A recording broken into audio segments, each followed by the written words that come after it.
अस्सलामुअलैकुम रहमतुल्लाहि वबरकातुहू। जी, एक मसला पूछना है।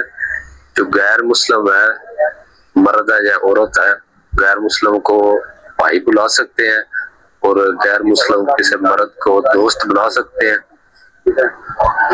जी वालेकुम सलाम रहमतुल्लाहि व बरकातुहू। आपका सवाल है कि गैर मुस्लिम को भाई बना सकते हैं या पुकार सकते हैं या फिर किसी गैर मुस्लिम को दोस्त बना सकते हैं। जी मोहतरम, ये जो भाई का रिश्ता है ये सिर्फ मुसलमान भाई के लिए ही है। अल मुस्लिम अखुल मुस्लिम, मुसलमान मुसलमान का भाई है। काफिर जो है वो मुसलमान का भाई नहीं हो सकता। इसी तरह दोस्ती, जो खलूस की दोस्ती है, वो सिर्फ मुसलमान भाई के साथ है।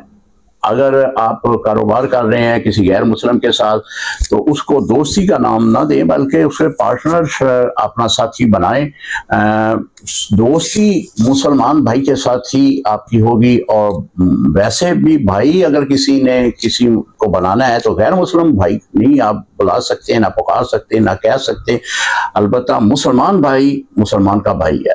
अस्सलाम वालेकुम रहमतुल्लाहि व बरकातुहू।